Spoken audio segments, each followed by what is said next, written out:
Welcome to Mansoor channel. இன்றைக்கி நம்ம ஒரு சூப்பரான சேமியா பாயாசம் வந்து பண்ண போகிறோம். வாங்க அது எப்படி பண்ணுறதுன்னு பார்க்கலாம்.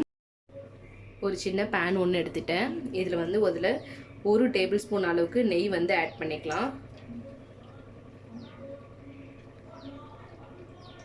நெய் வந்து நல்லா உருகட்டும். நெய் வந்து சூடானதும் அதில் கொஞ்சமாக வந்து முந்திரி வந்து நம்ம வறுத்துக்கலாம்.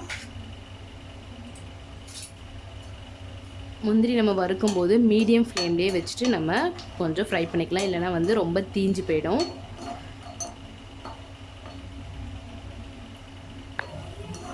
நல்லா இந்த அளவுக்கு ஃப்ரை ஆனதுக்கப்புறமா இதை நம்ம தனியாக ஒரு பிளேட்டில் எடுத்து வச்சுக்கலாம். இப்போ இதுலேயே கொஞ்சமாக வந்து திராட்சையை வந்து ஆட் பண்ணிக்கலாம்.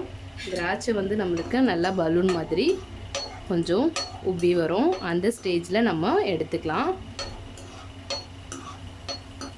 பாருங்கள், இது மாதிரி வரணும்.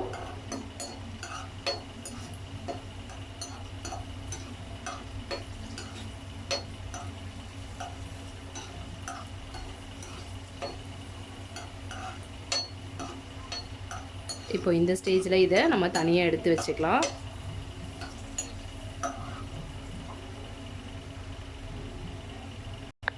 இப்போ இந்த நெய்யிலே வந்து நான் ஒரு அரை கப் அளவுக்கு சேமியா வந்து எடுத்திருக்கேன். அதையும் நம்ம வந்து கொஞ்சம் ப்ரௌன் கலர் வர மாதிரி ரோஸ்ட் பண்ணி எடுத்துக்கலாம்.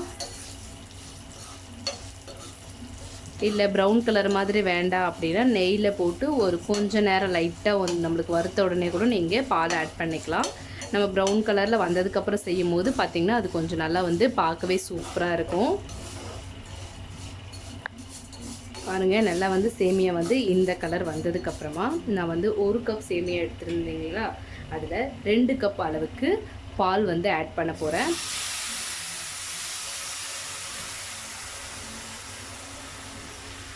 நான் வந்து இன்றைக்கி காய்ச்சின பால் தான் ஆட் பண்ணியிருக்கேன். ஏன்னா ஆல்ரெடி நம்ம சேமியாவும் வந்து வறுத்து வச்சுட்டுருந்தேன். காய்ச்சின பால் ஆட் பண்ணும்போது உங்களுக்கு வந்து சீக்கிரமாக வந்து ரெடி ஆகிடும். இல்லை நீங்கள் பச்சை பால் கூட நீங்கள் ஆட் பண்ணுறதுனா ஆட் பண்ணிக்கோங்க. ஆனால் வந்து அது கொஞ்சம் நம்மளுக்கு டிலே எடுக்கும். பால் வந்து நல்லா கொதிக்கும் போது நம்மளுக்கு தேவையான அளவு சர்க்கரை வந்து நம்ம ஆட் பண்ணிக்கலாம். ஆட் பண்ணிவிட்டு நல்லா மிக்ஸ் பண்ணி விட்டுருங்க.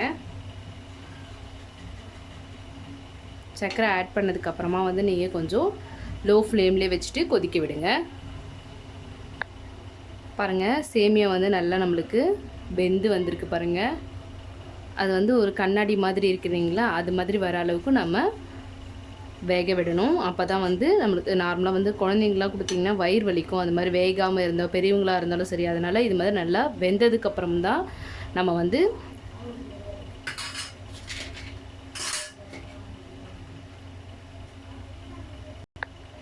இந்த முந்திரி திராட்சை இதில் ஆட் பண்ணிடலாம்.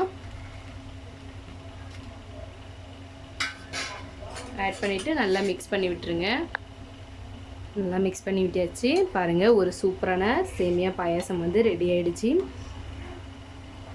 இந்த ஸ்வீட் ரெசிபி வந்து உங்களுக்கு பிடிச்சிருந்தா உங்கள் வீட்டில் ட்ரை பண்ணி பாருங்கள். ட்ரை பண்ணி பார்த்துட்டு எப்படி இருக்குன்னு கமெண்ட் பண்ணுங்கள். உங்கள் ஃப்ரெண்ட்ஸ்க்கு ஷேர் பண்ணுங்கள். சப்ஸ்கிரைப் பண்ண மறந்துடாதீங்க. தேங்க்யூ.